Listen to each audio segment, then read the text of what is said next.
ठेवून जीवनामध्ये आपलं काम करताना ध्येय सत्ता कधीच नाही पण लोकांची सेवा ठेवावा असे गोपीनाथ मुंडे साहेबांनी संस्कार आमच्या सगळ्यांवर केले।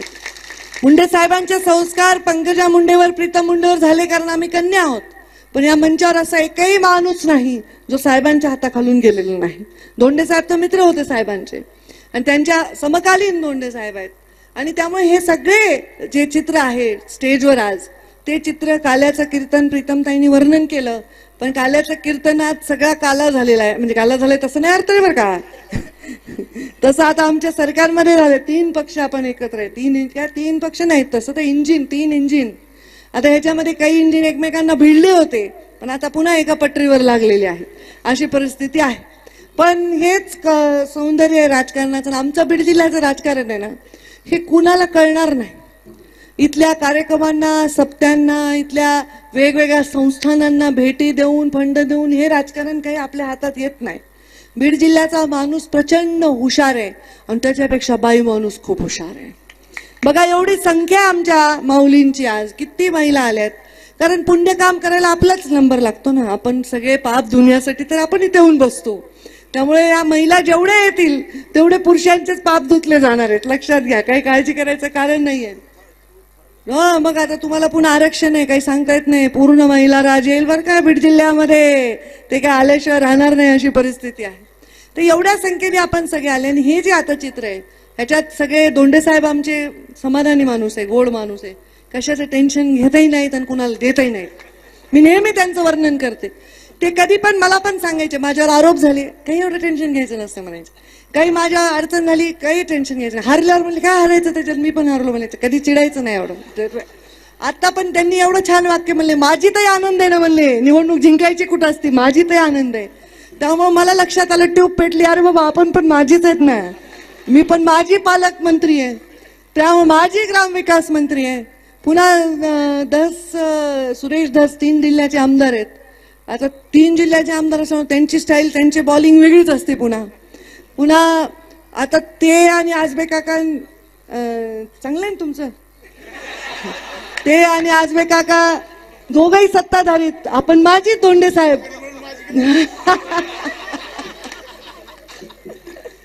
तर ते आता मला तर कुणी कुणी मिळून माझी केलं मी तर सांगूही शकत नाही अशी माझी परिस्थिती आहे।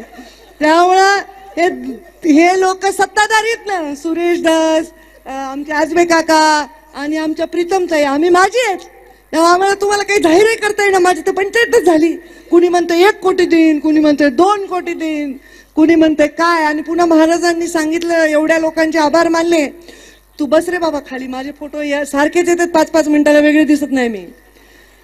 तर ते महाराजांनी अजून भाषण केलं आणि ते म्हणाले की 3 टेम्पो बुंदी आहे त्यामुळे पोटात कसं तरी व्हायला भूक लागली। मी म्हटलं आता हे बुंदीची वाट बघायला सगळे, जास्त गप्पा मारण्यात अर्थ नाही, पण सगळ्या आजी लोकांनी माझी लोकांची काळजी घ्यावी कारण तुमची आजी होण्यामध्ये माझी लोकांचा थोडा तरी खारीचा वाटा आहे आणि त्याच्यामुळे म्हटलं त्यांनी काळजी घ्यावी। पण आता काळजी घ्यावी म्हणायला काय झालं, 4 दिवसात आचारसंहिता लागेल, आता काय काळजी घ्यावी, मग तुम्ही असं करा काळजी लोकसभेत घ्या, पुढची काळजी आम्ही घेऊ मग, बरोबर आहे की नाही। आता तुम्ही काळजी घ्या, आता लोकसभेची निवडणूक लागली, आता हे निवडणुकीचं मंच नाही त्यामुळे मला काही तुम्हाला जाहीर करायला माझ्याकडे काही नाही। बघा मी अशी माणूस आहे की माझ्यावर जर रेड पडली तर 11 कोटी जमा केले वाघांनी माझ्या सगळ्या मिळून, किती आशीर्वाद आहेत माझ्यावर शास्त्री महाराज, एवढे आशीर्वाद की उद्या माझी आई एअरपोर्टवर नेत होती संभाजीनगरच्या, तर त्या पोराने तिची बॅग उचलली, तिने त्याला आपलं 200 रुपये दिले, तर ते म्हणला नको नको आता आम्हालाच तुम्हाला द्यायचंय, म्हणजे ही भावना लोकांच्या मनात आहे। आपल्याला आपल्या नेत्याला काही पीडा असेल, काही वेदना असेल, काही अडचणी असेल तर ते लिहून भाषण करून सांगायची गरज नाही, डायरेक्ट हृदयाचं हृदयाशी नातं आहे। आपल्या डोळ्यात आलेला प्रत्येक अश्रू मी तुमच्या डोळ्यात पाहते, हे प्रेम तुम्ही आम्हाला आतापर्यंत दिलेलं आहे आणि या प्रेमाच्या खातर मला असं वाटतं की किती वेळा, आता प्रीतमताईंना मी खातच दिलं होतं, म्हणजे प्रत्येक मंत्र्याकडे कुणाकडे खाते असतात, तर मी मंत्री होते, मला वेळ नव्हता आणि मला नंतर मध्य प्रदेशचा सहप्रभारी केला. मला सारखं पळावं लागायचं, मोदीजी बैठक घ्यायचे, अमित शहा बैठक घ्यायचे, नड्डाजी बैठक घ्यायचे, सारखं दिल्ली मध्य प्रदेश. मग प्रीतमताईंना खातं वाटप दिलं होतं, सगळे सप्ते, कोणी वारलं आणि कुणाचं लग्न आहे आणि हे 3 कार्यक्रम तुम्ही करा म्हणलं, बाकी मी करते. दवाखान्याचे फोन वगैरे सगळं, आणि जेवढा निधी दिला ताईंनी पण दिला, आम्ही पण दिला, जेवढा निधी दिला म्हणलं ताई तुम्ही फक्त नारळ फोडायचं काम करा, बाकी मला काही करायचं नाही, कारण मी जाऊ शकत नाही प्रत्यक्षात. माझ्या 5 वर्षातल्या काळातला प्रत्येक क्षण या कोट्यावधी रुपये या जिल्ह्याला देण्यासाठी माझं योगदान मी करायचा प्रयत्न केला होता.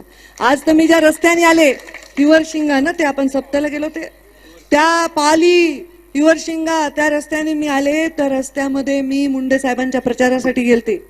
तुम्ही होतात तेव्हा आमच्यावर प्रचाराला, आजबे काका. तेव्हा रस्ते कसे होते आणि आता बघा काय परिस्थिती. असे रस्ते, पोटचं पाणी नाही हल्लं माझ्या. या कोणतेही जात नाही बघितली, पात नाही बघितली, लोकांचा विकास केला. हे कर्तृत्व आपल्याला करण्याची आवश्यकता आहे. हे कालिकेचं मंदिर आहे, इथे सांगितली कहाणी महाराजांनी. इथे कालिका मंदिराचा, इथे कालीनी जेव्हा वध केला असुराचा, त्याचं शिर इथं पडलंय म्हणून शिरूर नाव आहे. असुराचं शिर इथं पडलंय म्हणून इथे काय असुरी करायची शक्ती असायची गरज नाही. कालिका इथे स्वतः प्रस्थापित आहे आणि कालिकेचा अवतार आहे. जेव्हा या असुर आता कठीण होतात आवरायला, तेव्हा ब्रह्मा विष्णू महेश कुणाचं आव्हान करतात? कुणाचं? 3 देव मिळून कालिकेचं, महाकालिकेचं आव्हान करतात. ही स्त्री शक्ती आहे. या स्त्री शक्तीच्या चरणी मी नतमस्तक होते. आणि आता आजी नसल्यामुळे, माझी असल्यामुळे, तुम्ही आजी बनवेपर्यंत तुम्हाला जेवढे शब्द देईन तेवढे मी पूर्ण करेन, असं मी तुम्हाला सर्वांना शब्द देते. आणि मला पण 2 घास बुंदी खायचा मोह झालेला आहे, तुम्हालाही भूक लागलेली आहे. माझ्या येण्यामुळे 1.5-2 तास जे दिलं, इथे यायला उशीर झाला, त्याच्याबद्दल मी दिलगिरी व्यक्त करते. पण रस्त्याने लोक वावरूच देईना. मला तर वाटायला की आता एखादी फटफटी कशी असती, तिला पंखा लावला आणि उडावी, तसं मला जाता यावं तर बरं होईल. लोक रस्त्याने वागू देईना, त्याच्यामागे प्रेम आहे. लोक रस्त्याने वावरू देत नाही, त्याच्यामध्ये त्यांची श्रद्धा आहे, त्यांची आस्था आहे. त्यांचा मान करत करत इथे यायला उशीर झाला, पण तुम्ही केवढा मोठा मान केलात. 1.5-2 तास तुम्ही बसून राहिलात. किती मोठा मान तुम्ही केलात. आणि कुणी चिंता करायची गरज नाही इथं, कुणाला बाकीच्या चिंता करायची गरज नाही. या आम्ही जे सगळे आहेत ते सगळे एक जीव आहेत, एका जीवाने काम करतो आणि त्याच्यामध्ये धनतेचं हित एवढाच आमचा हेतू आहे, हे आपल्याला या निमित्ताने सांगते. परत विवेकानंद शास्त्री महाराजांच्या नमन करते आणि त्यांचे आभार मानते आणि माझ्या वाणीला विराम देते. धन्यवाद. जय हिंद, जय